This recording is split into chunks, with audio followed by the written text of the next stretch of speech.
செங்கல்பட்டு மாவட்டம் தாதங்குப்பம் கிராமத்தைச் சேர்ந்த மக்கள் தங்கள் கிராமத்தில் நடைபெற்ற ஏரிக்கரை மீது சாலை அமைக்கும் பணியை தடுத்து நிறுத்திய தனிநபரை கண்டித்து கிராம மக்கள் திருச்சி சென்னை தேசிய நெடுஞ்சாலையில் மறியலில் ஈடுபட்டதால் போக்குவரத்து பாதிப்பு ஏற்பட்டது.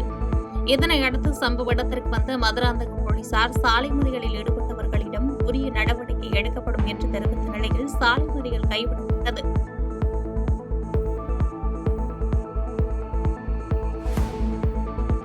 செங்கல்பட்டு மாவட்டம் ஒரத்தி கிராமத்தில் சேதமடைந்த நிலையில் உள்ள சாலையை சீரமைத்து தர வேண்டி அப்பகுதி பழங்குடியின மக்கள் சம்பந்தப்பட்ட அதிகாரிகளுக்கு கோரிக்கை வைத்துள்ளனர்.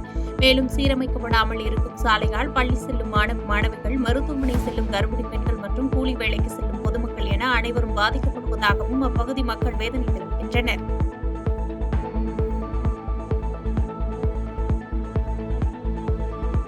சேலம் மாவட்டம் சேலத்தம்பட்டி மீன்வாயில் தெருப்பகுதியில் முறையான சாலை வசதி இல்லாமலும் சிதிலமடைந்த நிலையில் இருக்கும் குடிநீர் நீர்த்தேக்க தொட்டியாலும் அப்பகுதி மக்கள் அவதியடைந்து வருகின்றனர்.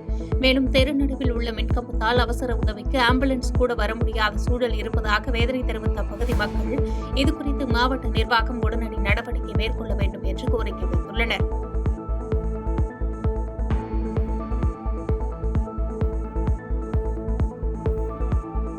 குமரி மாவட்டம் கொள்ளங்கோடு அருகே போதையில் இருந்த இளைஞர்கள் சாலையோரம் நின்று காரை சேதப்படுத்தியதை தட்டி கேட்ட பெண்களை தாக்கிவிட்டு தப்பி சென்ற நிலையில் வீடியோ ஆதாரத்துடன் புகார் அளித்தும் போலீசார் வழக்கு பதிவு செய்யாமல் இருப்பதாக குற்றச்சாட்டு எழுந்துள்ளது. மேலும் தப்பி சென்ற இளைஞர்கள் செல்போன் மூலம் தொடர்பு கொண்டு மிரட்டுவதாகவும் பாதிக்கப்பட்டவர்கள் தெரிவித்துள்ளனர்.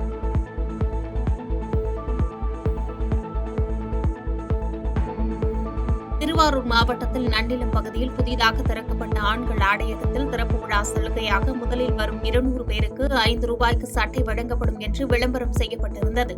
இந்த சலுகையாக காலை முதலே நன்னிலம் மற்றும் சுற்றுவட்டார பகுதிகளைச் சேர்ந்த பள்ளி, கல்லூரி மாணவர்கள் கடை திறந்தவுடன் போட்டி போட்டுக் கொண்டு ₹5 சட்டையை வாங்கி சென்றனர்.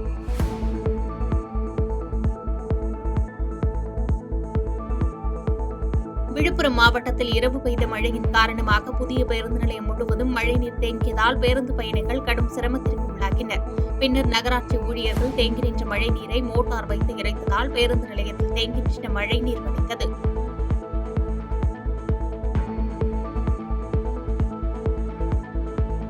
கிருஷ்ணகிரி மாவட்டம் போச்சம்பள்ளி அருகே சாலையில் தவறவிட்ட கைப்பையை நேர்மையுடன் காவல் நிலையத்தில் ஒப்படைத்த வேலு என்ற இளைஞருக்கு போலீசார் தரப்பில் பாராட்டுகள் தெரிவிக்கப்பட்டுள்ளது. மேலும் முக்கிய ஆவணங்கள் இருந்த கைப்பையை உரியவரிடம் ஒப்படைத்த போலீசார் கைப்பையின் உரிமையாளரை எச்சரித்து அனுப்பி வைத்தனர்.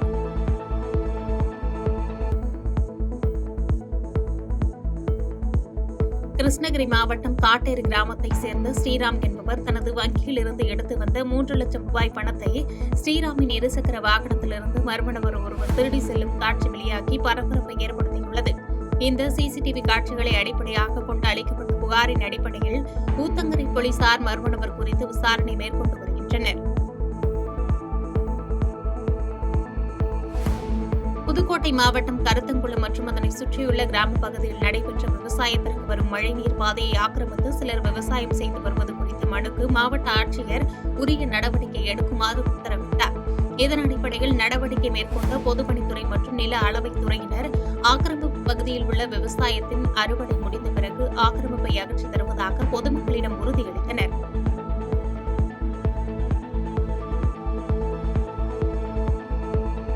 திருவள்ளூர் மாவட்டம் காக்கலூர் பகுதியில் விக்கி என்பவருக்கு சொந்தமான செல்போன் கடையில் மேற்கூரையின் ஓட்டை உடைத்து ₹50,000 பணம் மற்றும் 5.5 லட்சம் மதிப்பிலான செல்போன்கள் திருடப்பட்ட சம்பவம் அதிர்ச்சியை ஏற்படுத்தியுள்ளது. இதுகுறித்து கடையின் உரிமையாளர் அளித்த புகாரின் பேரில் திருவள்ளூர் தாலுகா காவல் நிலைய போலீசார் கைரேகை நிபுணர்கள் மற்றும் மோப்பனாய் உதவியுடன் சம்பவ இடத்தில் விசாரணை மேற்கொண்டனர். கஸ்டமர்ஸ் போனும் இருக்கு. இதுல ஒரு 25 நம்பர் கஸ்டமர் சர்வீஸ் கொடுத்த போனு அந்த போன்லயே எடுத்துட்டு போயிருக்காங்க. கஸ்டமர்களுக்கும் நாங்கள் பதில் சொல்லணும். அவங்களுக்கு வருங்க மொத்தம் மதிப்பு பார்த்தீங்கன்னா எப்படி ஒரு ₹5 லட்ச கிட்ட மதிப்பு வரும். பொருள் வரைக்குமே எல்லா ஃபோனும் எல்லாமே பார்த்தீங்கன்னா ஒரு ₹5 லட்ச கேஷ் எல்லாம் சேர்த்து ஒரு ₹5 லட்ச கிட்ட மதிப்பு வரும். இது உடனடியாக கண்டுபிடிச்சி ஒரு தீர்வு கொடுக்கணும்னு காவல்துறையை நம்பி கேட்டு. விருதுநகர் மாவட்டம் அருப்புக்கோட்டை நகராட்சியில் சாலையில் சுற்றித் திரிந்த காளை மாடு தாக்கியதில் காயமடைந்த மகாலட்சுமி என்ற மூதாட்டி மருத்துவமனையில் அனுமதிக்கப்பட்டுள்ளார். இந்நிலையில் சாலையில் பொதுமக்களை அச்சுறுத்தும் வகையில் சுற்றித் திரியும் மாடுகளை பறிமுதல் செய்ய நகராட்சி நிர்வாகம் நடவடிக்கை எடுக்க வேண்டும் எனவும் இதுபோன்ற மாடுகளை வளர்த்து பொதுப்பகுதிகளில் மேய விடுபவர்கள் மீதும் நடவடிக்கை எடுக்க வேண்டும் என்று கோரிக்கை எழுந்துள்ளது.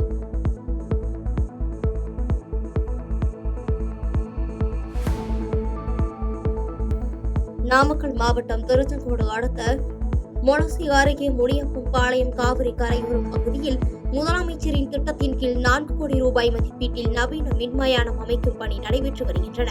இந்நிலையில் நவீன மின்மயானம் அமைக்கும் பணி தரமில்லாமல் அமைக்கப்பட்டு வருவதாக கூறி முனியம்பாளையத்தைச் சேர்ந்த கிராம மக்கள் நாமக்கல் மாவட்ட ஆட்சியர் அலுவலகத்தில் மனு அளித்தும் நவீன மின்மயானத்தை மாற்று இடத்தில் அமைக்க வேண்டும் என அந்த மனுவில் தெரிவித்திருந்தனர்.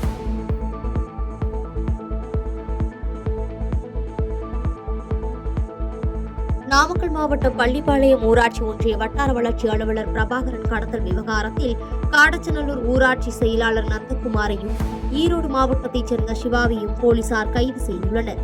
மேலும் கடத்தலுக்கு பயன்படுத்தப்பட்ட கார் பறிமுதல் செய்யப்பட்டு வழக்கில் சம்பந்தப்பட்ட 4 பேரை தீவிரமாக தேடி வருகின்றனர்.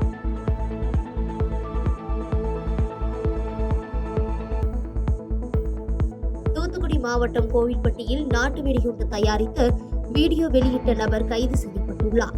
கோவில்பட்டி இழுப்பையூரணி காட்டு பகுதியில் வாலிபர் ஒருவர் நாட்டு வெடிகுண்டு தயாரித்து அதை வீசி வெடிக்கச் செய்து அந்த காட்சியை படம் பிடித்து சமூக வலைதளங்களில் பரப்பியதாகவும், இன்ஸ்டாகிராமில் இளைஞர்கள் இளஞ்சிறார்களை சேர்த்து அறிவால் வாள்களை வைத்து ரீல்ஸ் பதிவிட்டு சமூக வலைதளங்களில் பதற்றம் அச்சத்தை ஏற்படுத்தி வருவதாகவும் புகார் வந்த நிலையில் நடவடிக்கை எடுக்கப்பட்டு 4 இளம் சிறார்களை போலீசார் தேடி வருகின்றனர்.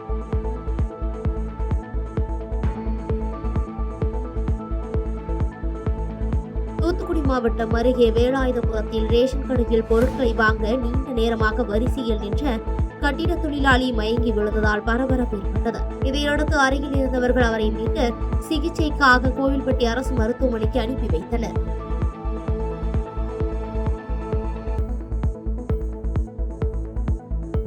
ஈரோடு மாவட்டம் பவானியில் போலீசார் ரோந்து பணியில் போதை மாத்திரை கடத்தல் வழக்கில் 3 பேர் கைது செய்யப்பட்டுள்ளனர்.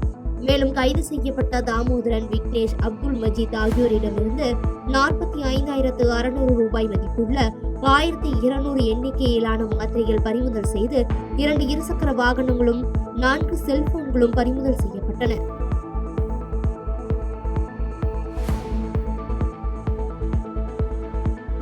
சென்னை ஆர்கே நகர் கிழக்கு பகுதி உட்பட்ட பகுதிகளில் மக்களை காப்போம் தமிழகத்தை மீட்போம் எடப்பாடியாரின் எழுச்சி பயணத்தை முன்னெடுக்கும் வகையில் 200க்கும் மேற்பட்ட குடும்பங்களைச் சேர்ந்த மக்களிடம் வடசென்னை வடக்கு கிழக்கு மாவட்ட கழக செயலாளர் RS ராஜேஷ் வீடு வீடாக சென்று ஸ்டிக்கர் ஒட்டி அதிமுக ஆட்சியின் 10 ஆண்டு சாதனைகள் குறித்து துண்டு பிரசுரங்களை வழங்கினார்.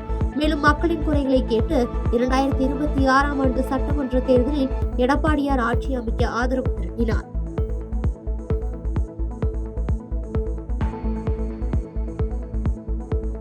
நாமக்கல் மாவட்டத்தில் விவசாய பாசனத்திற்கும் குடிநீருக்கும் ஆதாரமாக உள்ள சோலார் மின் இணைப்புக்கு அனுமதி வழங்க கோரி தமிழக விவசாயிகள் சங்கம் மற்றும் ஏரிபாசன விவசாயிகள் பாதுகாப்பு சங்கம் சார்பில் மாபெரும் உண்ணாவிரத போராட்டம் நடைபெற்றது.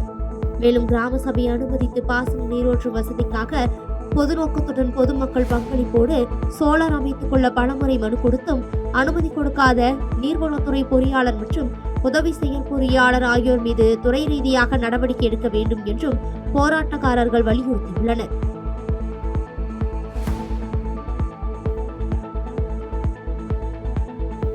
வேலூர் மாவட்டம் ஆரணி சாலையில் உள்ள தினகரன் பேருந்து நிறுத்தம் அருகே பேருந்து மற்றும் லாரிக்கு இடையில் இருசக்கர வாகனத்தில் சிக்கி உயிர் தப்பிய இளைஞர் குறித்தான CCTV காட்சிகள் வெளியாகி அதிர்ச்சியை ஏற்படுத்தியுள்ளது. விபத்தில் உயிர் தப்பிய இளைஞர் விஜய்க்கு காலில் பலத்த காயம் ஏற்பட்ட நிலையில் அடுக்கம்பாறையில் உள்ள அரசு மருத்துவக் கல்லூரி மருத்துவமனைக்கு சிகிச்சைக்காக அனுப்பி வைக்கப்பட்டார்.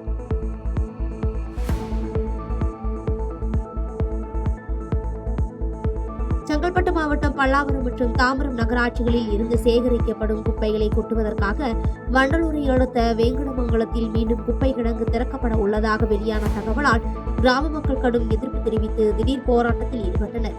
இதனால் அப்பகுதியில் பரபரப்பு ஏற்பட்ட நிலையில் மாவட்ட நிர்வாகம் உடனடியாக இதில் தலையிட்டு இந்த குப்பை கிடங்கை மீண்டும் திறக்கும் முடிவை கைவிட வேண்டும் என்று வலியுறுத்தியுள்ளனர்.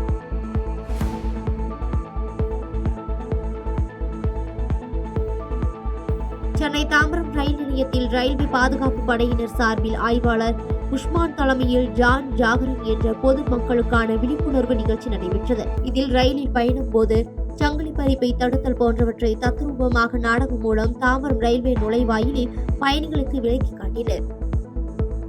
செய்திகளை உடனுக்குடன் தெரிந்து கொள்ள கீழ்க்கண்ட கேபிள் மற்றும் டிடிஎச் நெட்வொர்க்குகளில் எம்நாடு செய்தி தொலைக்காட்சியை காணுங்கள். பாதகம் செய்பவரை கண்டால் நாம் பயம் கொள்ளலாகாது பாப்பா. மோதி மிதித்து விடு பாப்பா, அவர் முகத்தில் உமிழ்ந்து விடு பாப்பா. அண்மை செய்திகளை உடனுக்குடன் தெரிந்து கொள்ள இணைந்திருங்கள் எம்நாடு தொலைக்காட்சியுடன்.